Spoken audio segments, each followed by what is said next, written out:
My intentions for the film intro was to create a tense opening sequence. It would hopefully provoke the viewer to question different elements of the production in order to gauge some sort of sense as to what is going on. Because they're thrown in the deep end with the characters and there is an absence of narrative, the viewer is forced to ask questions. This was because it was my hope to make a connection with those who are fans of the psychological thrillers, as mystery and intrigue plays a big part in reeling in this kind of audience. I also believe that the little context provided at the beginning of my film helps it fit within the conventions of a psychological thriller nicely, and for this reason it is likely to be popular with those keen on the genre.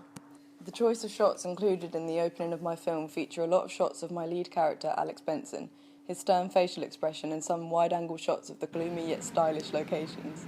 The intention here is to provide a brief insight into Alex Benson, a character aimed to be relatable to young adults. A few of the shots also feature London icons, like the Tube, for instance. Because London is known by all around the world, it provides a location for any type of viewer to be able to grasp, whilst adding further interest for those local to the area. The non-diegetic soundtrack which I use for my opening is taken from an artist that goes by the name Young Lean. I believe the track fits within the convention of the genre as the eerie synths echo throughout, creating a dark, foreboding atmosphere which subtly indicates the dark nature of Alex's travels, hooking the audience into watching the rest of the film.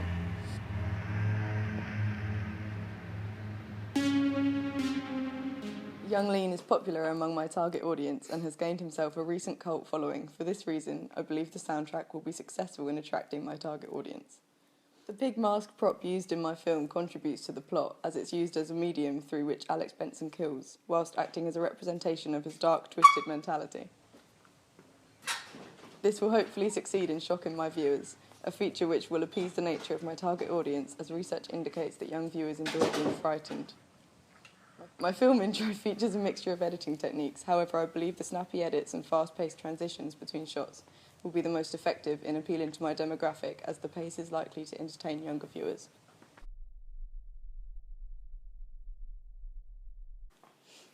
Throughout the production of my film, I have used different digital devices and various computer programs.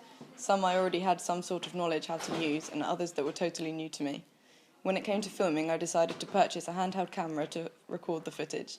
Once it arrived, I filmed around my house to gain a sense of the quality of the camera. This was my first time operating a handheld video camera of this kind. Once I uploaded the footage onto my computer, I had reached the conclusion that I would need to find something else to record my film with, as the quality was nowhere near the level I wanted. However, through the failure of the camera, I learned about resolution and rendering to record my film, as the quality was substantially better. When it came to the actual filming, I learned about the difference in the compatibility between portrait and landscape and the slow motion add-on feature, which I learned to become comfortable using. After I had finished filming, I imported the footage onto some editing software. I used iMovie to edit my film because of the amount of editing tools available on the software. Whilst using iMovie, I learnt about transitions and how they can be used to patch parts of the film which would normally be disjointed. It also taught me about the different types of transition, giving me an understanding of how different transitions can be used to convey different things. I also noticed how different transitions are used in different forms of media.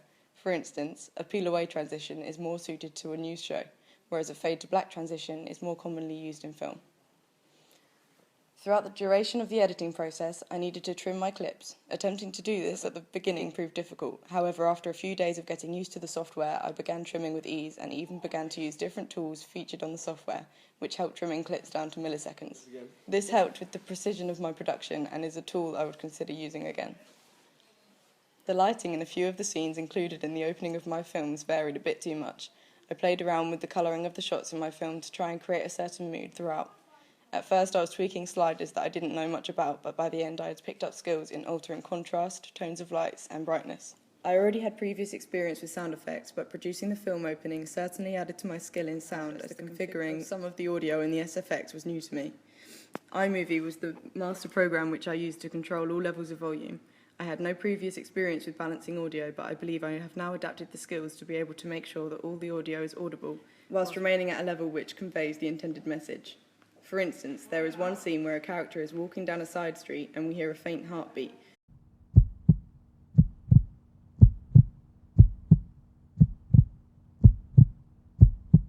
Which is meant to be a representation of the main character's adrenaline. I used volume sliders to ensure this was audible. When it came to adding a soundtrack to my film opening, I used audio editing software called Audacity to extend the length of the track I wanted to use. I wasn't accustomed to the software at the time, but I soon came to grips with some of the features. These features helped me seamlessly extend the length of the track whilst giving me experience in the necessary field. Throughout the construction of my product, I have been using Blogger, an online blogging service, to post my work. I initially had no experience with this kind of networking, but I believe I have now come to grips with setting up my own blog, posting regularly, and using others as a source for ideas.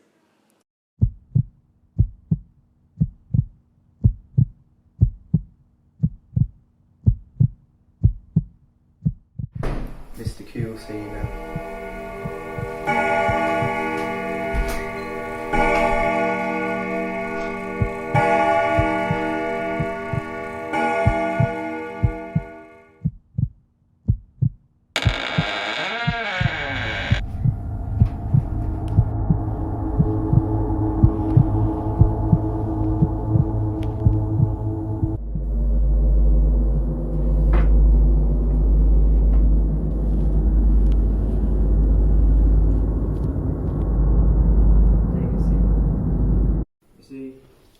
Your uniform is exemplary, and your behaviour in class is outstanding.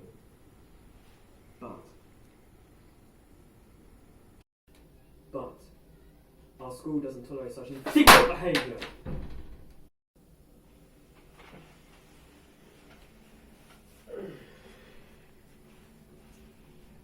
Now, Simon, you don't want us to keep you after school with Mr. Pig, do you?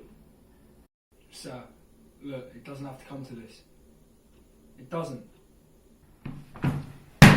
Don't you tell me what this has to come to. Mr. Pig, it's time for some guided learning.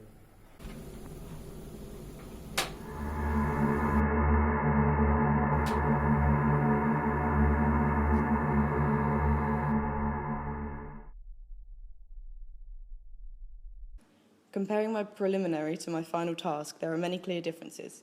For one, the preliminary lacks the professionalism that I believe my film opening possesses. I believe this is because of what I learned about the different aspects from my preliminary. The camera work in my preliminary is ambitious, however, because the quality of the actual recording isn't very good, the shots aren't as effective. This helped me highlight the relation between the quality of the video and the effect of the shot. I added a lot of sound effects to my preliminary, however they weren't altered to fit the video properly, which made the product sound disjointed. In my final production, I spent a lot of time adjusting the audio to ensure it was up to a professional standard. When it came to costumes and props, the incontinuity is very noticeable. This fault allowed me to see the importance in consistency. In an effort to make sure I didn't have the same problem with my film opening, I drew up a shooting schedule in order to make sure I was organised and prepared when it came to shooting the opening. When it came to evaluating my preliminary task, I scrutinised my editing as a lot of the added effects and transitions were too apparent. This gave me the idea to try and achieve a subtle, seamless, yet effective final edit for my film opening. In the evaluation for my preliminary, I stated that the footage didn't suffice the ideas I wished to carry out with my project. I attempted to suppress this problem by filming more footage. This meant that the final cut of my opening was filled with necessary scenes which packed a punch